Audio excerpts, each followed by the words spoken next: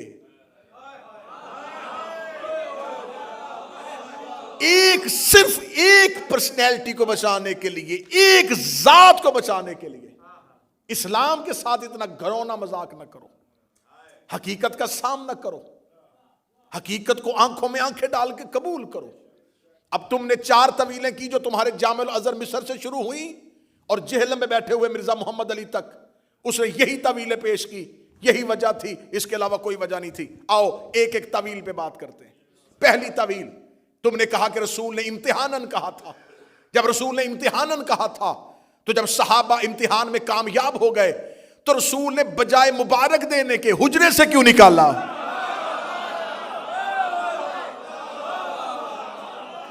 رسول امتحاناً کہہ رہے تھے نا، رسول امتحاناً کہہ رہے تھے. رسول امتحاناً کہہ رہے تھے کہ دیکھیں میری امت میرے بعد صحابہ کیا کریں گے. تو جب رسول نے امتحان لیا، صحابہ کرام کامیاب ہو گئے. رسول کو چاہیے تھا کہ مجھے بٹھاؤ، میں تمہیں سینے سے لگاؤں کہ میرے بعد تم اتنے قابل ہو چکے ہو کہ اب تم دین میں کوئی نئی چیز نہیں لکھوانا چاہتے. نبی نے کہہ دیا قوموا عنی، نکل جاؤ میرے حجرے سے. رسول کا نکالنا اس بات کی دلیل ہے امتحان رسول کا نہیں، امتحان صحابہ کا ہو رہا تھا.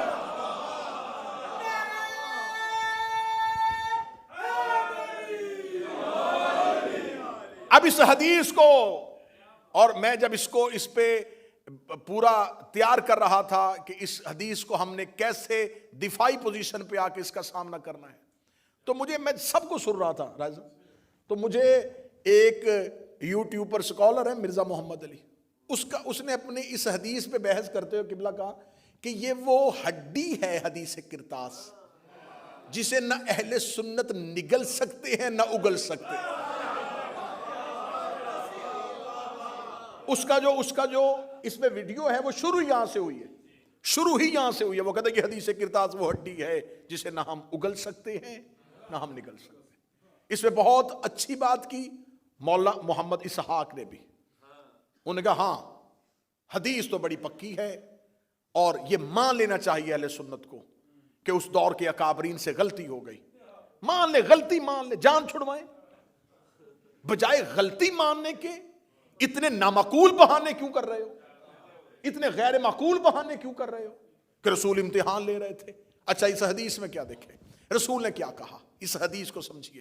نبی نے کہا مجھے قلم اور کاغذ دو تاکہ میں تمہیں کچھ لکھ دوں تاکہ تم میرے بعد گمراہ نہ ہونا. اب سننا، میں نتیجہ دینے لگا ہوں، میں جگر کا لہو دے رہا ہوں.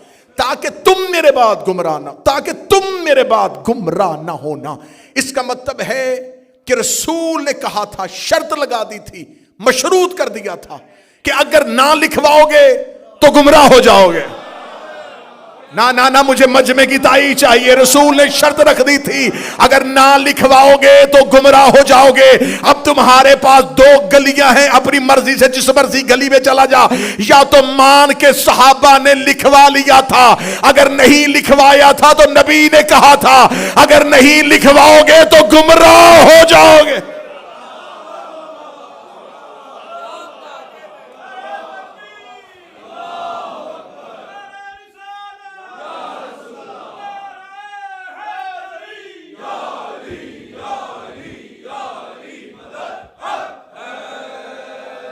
اگر نہ لکھواؤ گے تو گمراہ ہو جاؤ گے.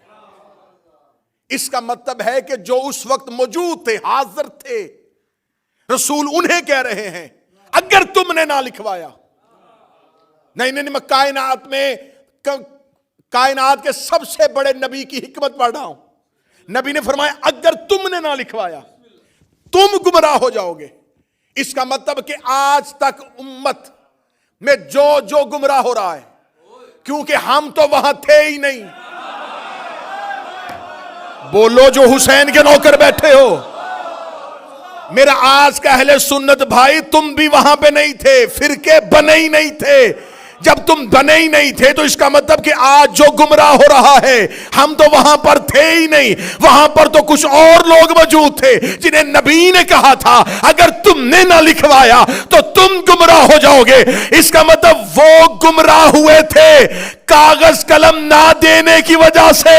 قیامت تک امت گمراہ ہوگی ان کی وجہ سے.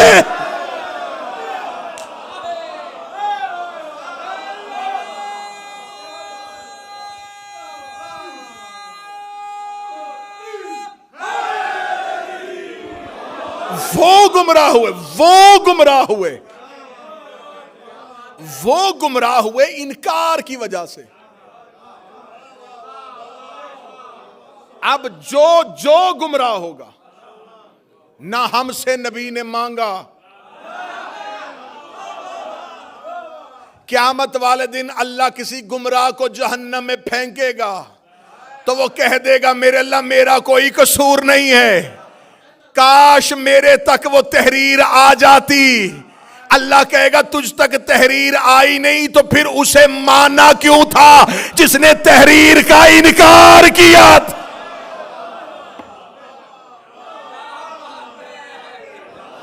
امت گمراہ,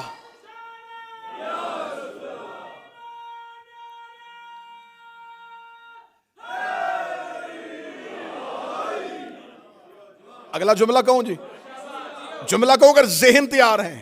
اس کا مطلب ہے کہ امت صرف ابلیس کی وجہ سے گمراہ نہیں ہو رہی. بول سکو جو بولو جو حسین کے نوکر بیٹھے.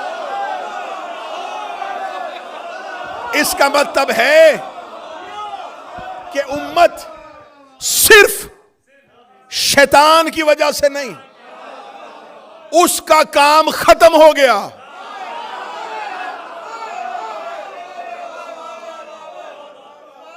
رسول کہہ رہا ہے لن تضلوا بعدہ, نہ گمراہ ہو جانا میرے بعد. جب رسول کہہ رہا ہے کہ گمراہ ہو جاؤ گے تو یہ وہی رسول ہے جس نے اسی زبان سے کہا تھا اللہ ہے. اسی رسول نے کہا تھا فرشتہ ہے, اسی نے کہا تھا جنت ہے, اسی نے کہا تھا جہنم ہے. پورا اسلام اس نبی کی زبان کی وجہ سے, اور وہ کہہ رہا ہے ہو جاؤ گے. تو اس کا مطلب ہے کہ اب جو بھی گمراہ ہوگا وہ صرف شیطان کی وجہ سے گمراہ نہیں ہو رہا. لکھوا لیتے جب رسول کہہ رہے تھے تو آؤ, میں نے پہلے کہا تھا ایک شخص بچانے کے لیے تم نے دفاعی پوزیشن لی, ہم اس دفاعی پوزیشن میں سامنے آئے ہیں. اگر یہ امتحان مقصود تھا حجرے سے کیوں نکالا؟ اچھا دوسری دلیل کیا دی؟ دوسری دلیل یہ کہ انہوں نے دور اندیشی سے یہ فیصلہ کر دیا تھا کہ رسول کہیں کچھ ایسا نہ لکھ دیں جو بعد میں مسلمانوں سے ہو نہ سکے اور وہ گناہگار ہو جائیں. اچھا یہ بات نبی کے ذہن میں نہیں آئی,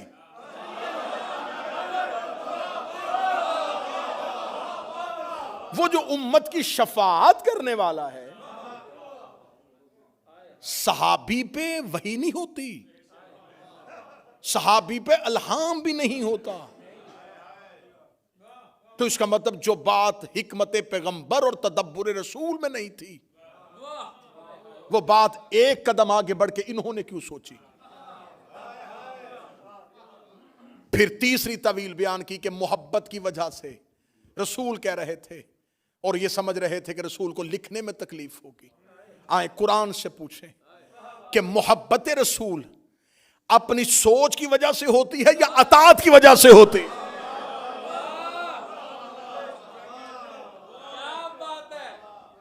میں اٹھوں اور میں صبح فجر کی نماز پڑھوں, 2 رکعت پڑھوں اور مجھے لطف آئے, میں دوسری رکعت میں بجائے تشہد کے بیٹھنے کے میں اٹھ کے کھڑا ہو جاؤں, میں عشق میں تیسری بھی پڑھوں اور پڑھوں بھی سورہ یاسین اور قرات بھی بڑی خوبصورت کروں اور روؤں بھی آنسوؤں کے ساتھ, اور میں قبلہ ارشد ترابی صاحب سے پوچھوں قبلہ آج صبح نماز میں اتنا لطف آیا کہ میں نے 2 رکعت پہ رکا ہی نہیں, میں نے تیسری بھی پڑھ دی, یہ فوراً کہیں گے دوبارہ نماز ادا کر کیونکہ تیری نماز باطل ہو گئی. میں نے کہا تیسری رکعت میں یاسین پڑھی تھی, رکوع میں رویا بھی بڑا تھا, انہوں نے کہا 2 پڑھی تھی تو اطاعت تھی, تیسری پڑھی تو بغاوت ہو گئی.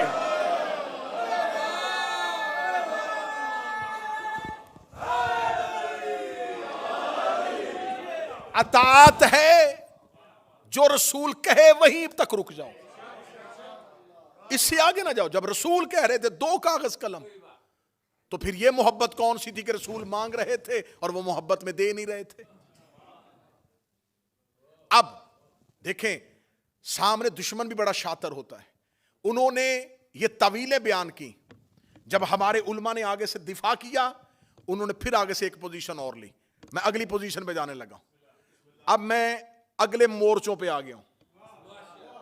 اب اگلے مورچے پہ حملہ ہم پہ کیا ہوا, اچھا آپ شیعوں کو بڑی تکلیف ہوئی کہ نہیں دیا انہوں نے کاغذ قلم, تو علی دے دیتے, علی دے دیتے. اچھا یہ حکمت مجھے آج تک سمجھ میں نہیں آئی کہ جواب دینے کی بجائے فوراً کہتے ہیں علی نے کیوں نہیں کیا, علی نے تلوار کیوں نہیں اٹھائی, علی نے یہ کام کیوں نہیں کیا, علی نے یہ کام کیوں نہیں کیا. اچھا چلے آئیں, کہتے ہیں جی کہ اس وقت ایک ترک ہے بخاری کا جس میں اس نے لکھا ہے کہ اس وقت حجرے میں صحابہ اور اہل بیت, لیکن جو ہمارے محدثین نے بتایا انہوں نے کہا وہ اہل بیت سے مراد اہل کسان نہیں, بلکہ اہل بیت سے مراد جو گھر میں لوگ رہتے تھے وہ اس وقت حجرے میں موجود تھے, ان میں ازواج بھی ہو سکتی ہیں اور نبی کی 2 بیویوں کا وہاں پر ہونا اس حدیث میں ظاہر ہو رہا ہے, کیونکہ اس کی اگلی روایت جو ہے اس کے آگے جو چلتی ہے اس میں بیان ہو رہا ہے ان 2 نبی کی بیویوں کا وہاں پر موجود ہونا. تو ہمارے محدثین نے لکھا کہ وہ اگر گھر والوں کی وجہ سے ہے, یہاں پر علی موجود نہیں ہے. چلیں مان لیا تم کہتے ہو کہ علی کو دے دینا چاہیے تھا, رسول نے اگر علی سے مانگا ہوتا, سر نہیں ہلائیے گا میں دفاع کر رہا ہوں تمہارے مذہب کا, رسول نے جب جہاں جہاں حکم دیا علی کا نام لے کے دیا, یا علی خیبر میں جائیے, یا علی بستر پہ سوئیے, یا علی سورہ برات کی تبلیغ کے لیے جائیے. رسول جب بھی حکم علی کو دیتے تھے تو مخاطب کر کے دیتے تھے. یہاں پر تو رسول نے یہ نہیں کہا اے علی مجھے کاغذ قلم دیجئے, کہتے جی اچھا اگر علی کو نہیں دیا تو موجود تو تھے نا, تو جب سب موجود تھے تو اس کا مطلب پھر علی کو دے دینا چاہیے تھا. علی کا نام نہیں لیا تو جس کا آپ انکار کر رہے ہیں اس کا بھی نام نہیں لیا, اچھا اس کا بھی انکار میں نام نہیں لیا. تو اب آیا ہے خود اپنے ہی جال میں سیا کہ جب رسول نے اتنے حجرے میں لوگوں میں کسی ایک کا نام نہیں لیا تھا تو جواب ایک نے کیوں دیا؟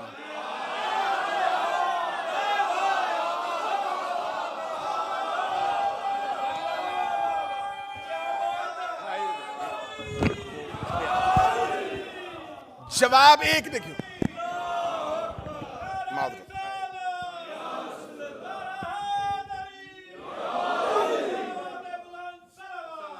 اللہم صلی علی محمد. جواب بتا رہا ہے کہ مخاطب کون تھا.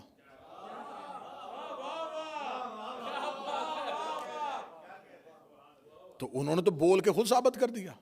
جب اتنے لوگ موجود تھے سارے چپ تھے, تو جب ان کا نام ہی نہیں لیا, تو جب علی چپ تھے تو وہ بھی چپ رہتے.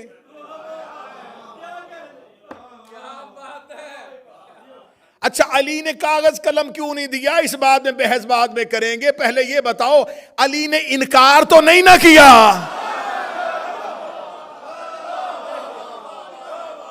مولا علی نے معاذ اللہ نبی پہ ہذیان کی تہمت تو نہیں لگائی، تو یہ انکار کیوں کیا گیا؟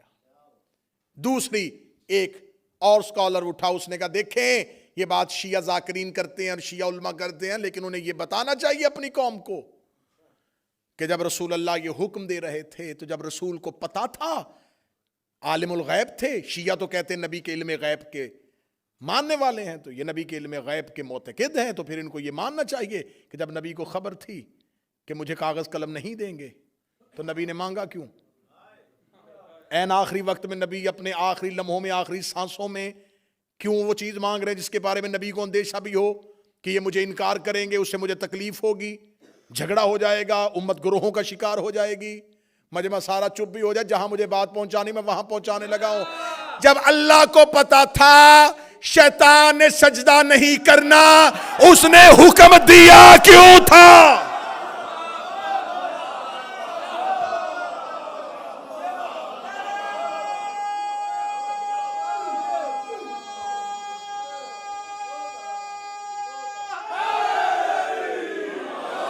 ہم نبی کے علم غیب میں بعد میں آئیں گے کہ نبی کا علم غیب جو ہے وہ کوئی فرقہ مانتا ہے، کوئی فرقہ نہیں مانتا، لیکن اللہ کو عالم الغیب، ہر لا الہ الا اللہ پڑھنے والا مانتا ہے کہ اللہ غیب کا عالم ہے، اللہ غیب کا علم رکھنے والا ہے، وہ غیب کے سارے پردوں سے واقف ہے، وہ غیب سے سارے رازوں سے واقف ہے۔ جب اللہ کو پتا تھا کہ فرشتوں کی محفل میں ایک ایسا بیٹھا ہے جس نے انکار کر دینا ہے، تو اللہ نے سجدے کا حکم کیوں دیا تھا؟ اللہ کو پتا تھا کہ اس کے دل میں آدم کا بغض ہے، اس کے دل میں آدم کے لیے نفرت ہے۔ اللہ کو پتا تھا کہ جب تک میں آدم کی خلافت کا اعلان نہیں کروں گا اس کی دل کی منافقت زبان پہ نہیں آئے گی۔ اللہ نے آدم کی خلافت کا اعلان کیا تاکہ منافقت باہر آئے، نبی نے کاغذ قلم مانگا تاکہ منافقت باہر آئے۔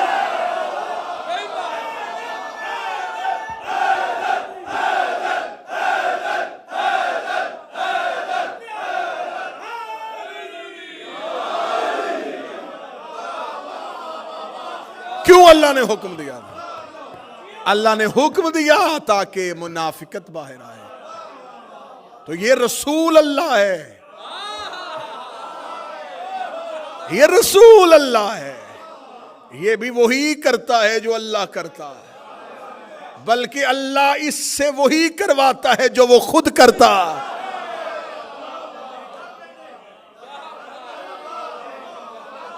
اللہ نے کیا تھا تاکہ منافقت باہر آئے، نبی نے بھی کیا تاکہ منافقت باہر آئے۔ اللہ سجدے کا حکم نہ دیتا، حسینیہ بریڈ فورڈ گرد و نواح والو، برطانیہ والو، جملہ بہت مشکل سے قبول ہونے والا لیکن کرنا۔ اللہ اگر حکم آدم کے سجدے کا نہ دیتا تو آج تک شیطان بھی علیہ السلام ہوتا۔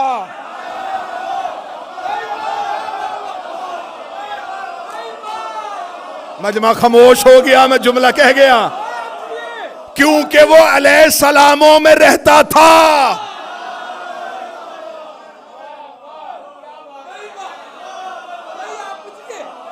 اگر اللہ حکم نہ دیتا وہ آج تک نہ ہم سے پکڑا جاتا۔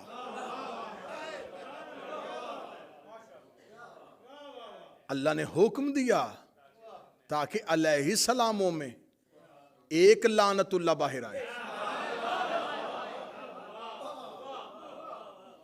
تو یہ تو توحید کا منشور ہے، یہ تو الہی نصب العین ہے، یہ تو دستور الہی ہے کہ وہ مجرم کو ہمیشہ ایسے ہی پکڑتا ہے۔ پھر رسول نے کہا کہ میں تمہیں لکھ دوں تاکہ تم میرے بعد گمراہ نہ ہو جاؤ۔ اچھا علی نے کیوں نہیں لکھوایا؟ علی کو گمراہی کا خطرہ ہوتا تو لکھواتا۔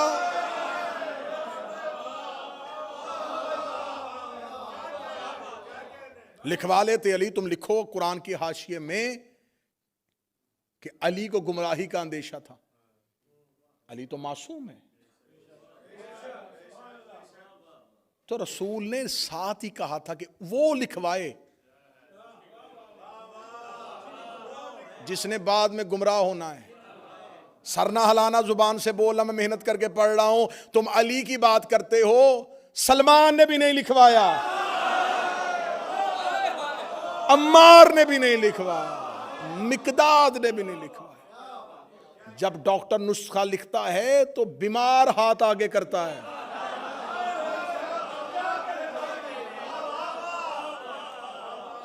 ڈاکٹر ایک مریض کو نسخہ لکھ کے دے رہا اور ساتھ ایک صحت مند بیٹھ کے کہے ایک کاپی مجھے بھی دے دیں, یا وہ کھانستا ہوا مریض اس صحت مند سے کہہ دے اچھا موقع ہے, لکھ رہا ہے تو بھی لکھوا لے. وہ کہے گا میں لکھواؤں کیوں, مجھے مرض ہی کوئی نہیں,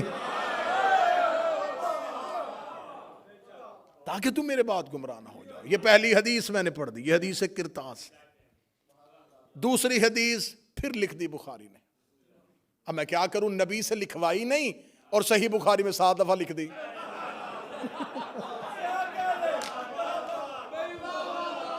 نبی سے, قبلہ ترابی صاحب, نبی سے ایک بار نہیں لکھوائی. اللہم صلی اللہ, نبی سے ایک دفعہ نہیں لکھوائی اور بخاری میں بار بار لکھ دی. چلے میں, کیونکہ یہ ویڈیو کیمرے کی موجودگی میں بات ہو رہی ہے, تو یہ جو حدیث کرتاس ہے یہ بخاری میں پہلا اس کا حدیث نمبر 114 3168 دوسری جگہ پہ آئی, 4431 تیسری جگہ پہ آئی, 4432 چوتھی جگہ پہ آئی, 7366 یہ 5ویں جگہ پہ آئی ہے, 3053 اور 5669 یہ ہے 7 وہ حدیثوں کا نمبر جس میں بخاری نے حدیث کرتاس کو لکھا. اب میں جو حدیث آپ کے سامنے پڑھنے لگا ہوں, اس حدیث کو پھر بخاری نے 6576 پہلا نمبر, 2367 دوسرا نمبر, 6582 تیسرا نمبر, 6585 6586 پہ بھی یہی, 6587 پہ بھی یہی, 7048 پہ بھی یہی, 7049 پہ بھی یہی اور 7051 پہ بھی یہی. یہ اگلی حدیث میں پڑھنے لگا ہوں. پہلی اتر گئی جی, رسول نے کہا لکھ دیں, انہوں نے کہا ہمیں نہیں لکھوانا. کیوں؟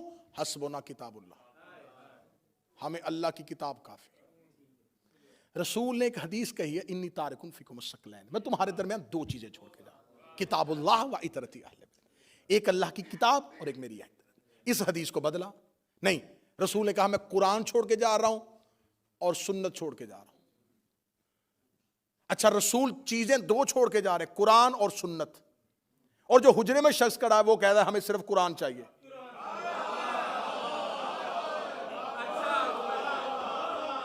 اب تم نے حدیث تم نے بدلی, ہم نے نہیں بدلی. حدیث تم نے بدلی ہے, اب تمہاری بدلی حدیث تمہارے گلے میں آنے لگی ہے. تم نے کہا نبی 2 چیزیں چھوڑ کے گئے, ایک قرآن اور ایک سنت.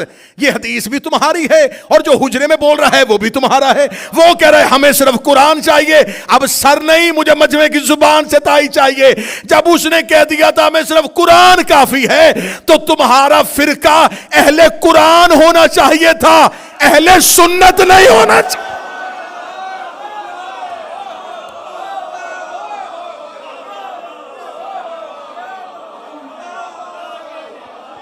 فرقے کا نام ہونا چاہیے تھا فرقہ اہل قرآن.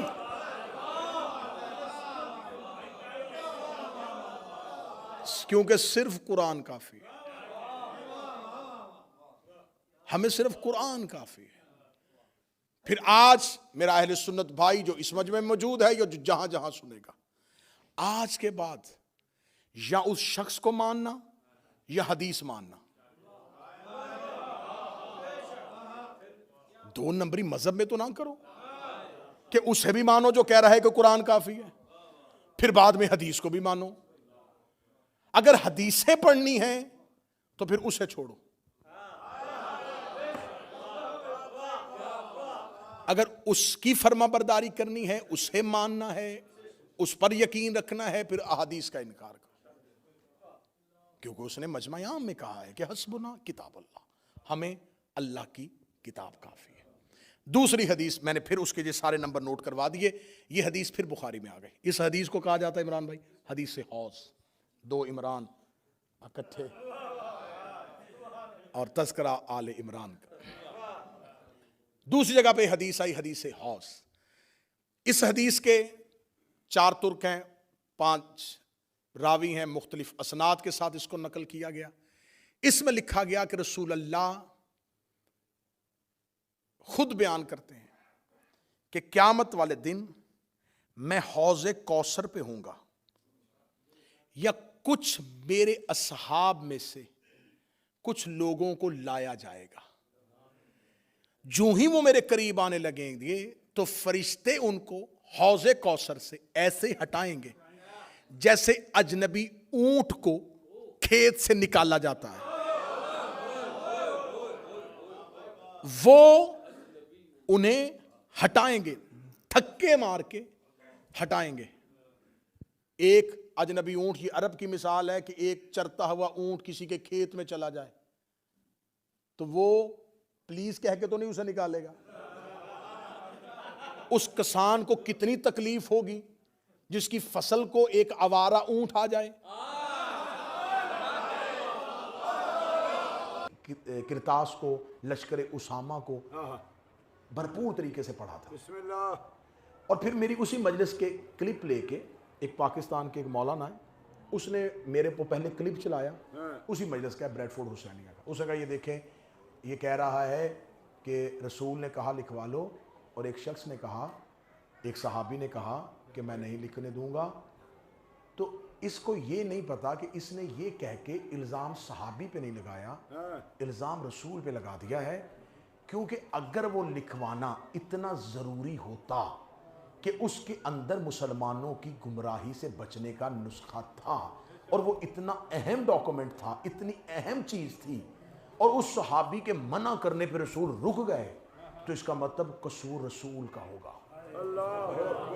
سنیے گا، پھر قصور تو رسول کا ہوا، پھر اس کا مطلب یہ بلیم رسول پہ کر رہا ہے، یا پھر یہ مانے کہ اتنی اہم چیز اور نبی نے اپنے عہدے کا خیال ہی نہیں کیا، اور اللہ نے کہا تھا کہ کہہ دے، اور اس بندے نے کہا نہیں لکھوانا، اور رسول نے نہیں لکھوایا۔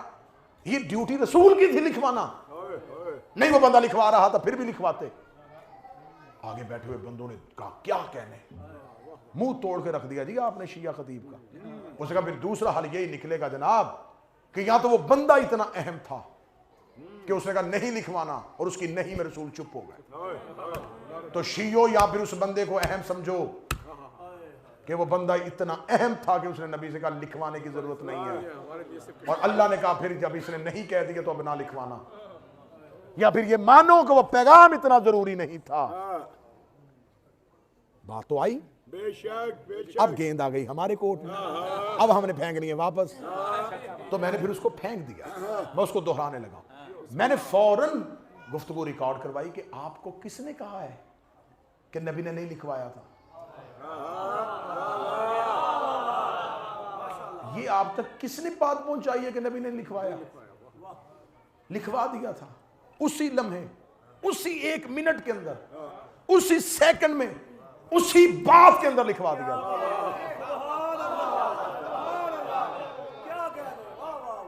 پورا تجسس پیدا کر دیا کہ بھئی لکھوایا ہے نبی نے، لکھوایا ہے، لکھوایا ہے، میں تمہیں کہہ رہا ہوں نبی نے لکھوایا ہے۔